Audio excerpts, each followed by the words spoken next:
अच्छी ननद बुरी भाभी, मायका बना रहे ये कौन नहीं चाहता। लेकिन क्या हो जब भाभी की सोच ही ननद का मायका और उसके बच्चों का ननिहाल छुड़वा ही देना हो। चलिए देखते हैं। सतीश, तुम्हारी बहन को जो पैसा दिया था उसकी ननद की शादी के लिए, वो वापस क्यों नहीं करी है? मांगो ना उससे। अरे यार दे देगी, कोई बात नहीं। कई लोगों के पैसे देने होंगे, पहले वो उन लोगों को दे दे, फिर हमारे भी दे देगी। वैसे भी आधे तो दे ही दिया है ना। आधे मतलब?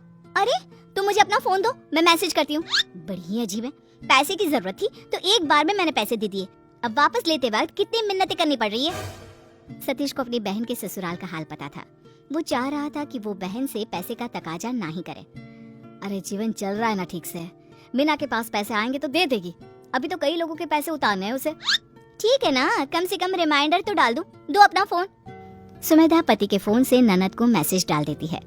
मैसेज की भाषा देखकर मीना समझ जाती है कि मैसेज भाई ने नहीं बल्कि भाभी ने डाला है। तो उधर मीना, नहीं दूंगी, एक पैसा नहीं दूंगी। अरे बोलने का तरीका होता है, ये कैसी भाषा में बात कर रही है? बताया तो था कि पहले ब्याज वालों का पैसा दे दूं फिर आपका दे दूंगी, लेकिन नहीं। अरे क्या हो गया बहू, क्यों परेशान सी लग रही है? कुछ नहीं माँ जी, बस।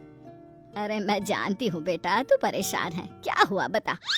मीरा सास को सारी बात बता देती है। अरे कैसा भाई है तेरा, बहन की मुसीबत समझता है फिर भी तकाजा कर रहा है। अरे देना तो है ही ना पैसा उसका। ला मैं बात करती हूँ।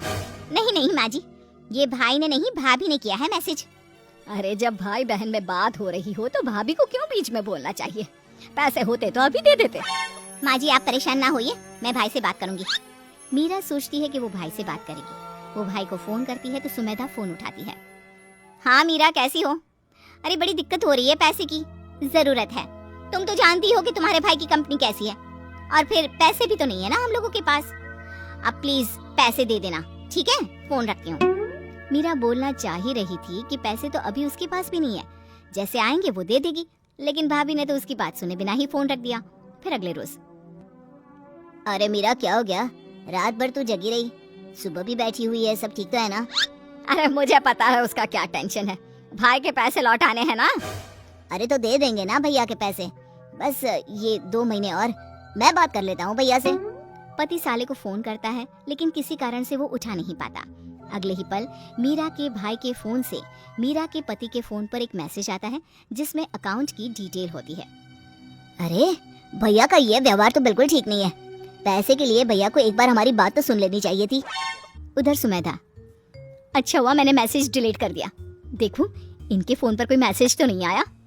मीरा का मैसेज भाई के फोन पर था जिसे वो देख नहीं पाया था। भाई अभी पैसे नहीं हो पाएंगे, लेकिन तू चिंता ना कर, पैसे दे देंगे। सुमेधा मैसेज लिखती है, मुझे कुछ नहीं पता, मुझे मेरे पैसे चाहिए, कहीं से भी दे दे। मीरा के फोन पर भाई का मैसेज देखकर वो रोने लगती है। सामने से पति आता है, वो भी मीरा के फोन पर भाई का मैसेज देखता है और गुस्से में आ जाता है। मीरा अपने कंगन दो। क्यों, मेरे कंगन का क्या करोगे? मैं उसे गिरवी रखकर तेरे भाई के पैसे दे दूंगा। मीरा भी पति की बात मानती है और कंगन दे देती है। मीरा उसे गिरवी रखकर मीरा के भाई के पैसे दे देता है, जिसके बाद देखा, मैं ना कहती तो ये लोग पैसे कभी वापस नहीं करते। हो सकता है पैसे आ गए हो कहीं से। ठीक है चलो, मैं फोन कर लूंगा।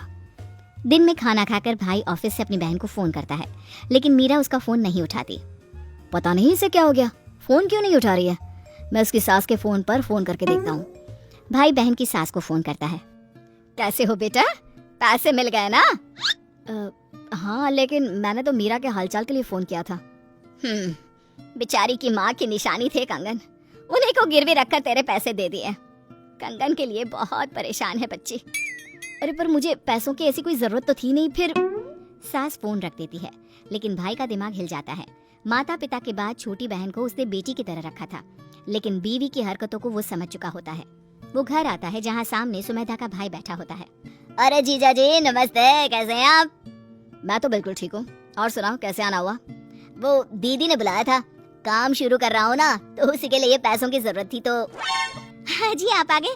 वो क्या है ना, मेरे भाई को पैसे की जरूरत है, तो जो मीरा के पास से पैसे आए ना वो इसे दे दीजिए।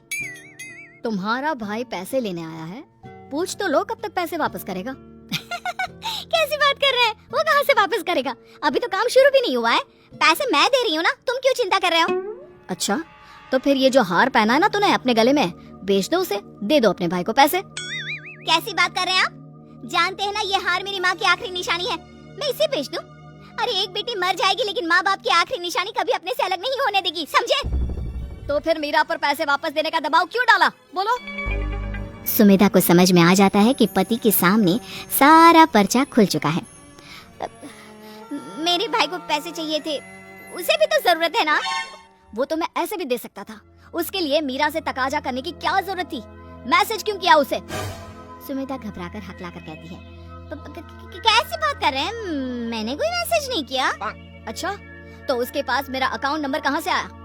देखो सुमेधा, मैं जो कमा रहा हूँ उसमें जितना हक तुम्हारा और बच्चों का है उतना ही मेरे माँ बाप और भाई बहन का भी, समझी?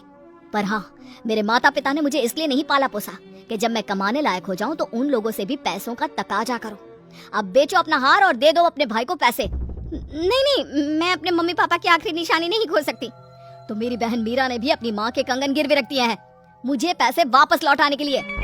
सुमेधा को समझ में आ चुका होता है कि उससे क्या गलती हुई। वो ननद की कंगन छुड़वाकर उसे पहनाती है और हमें कोई पैसे नहीं चाहिए मीरा, आगे भी तेरा भाई तेरे लिए हमेशा तेरे साथ खड़ा होगा, मुझे माफ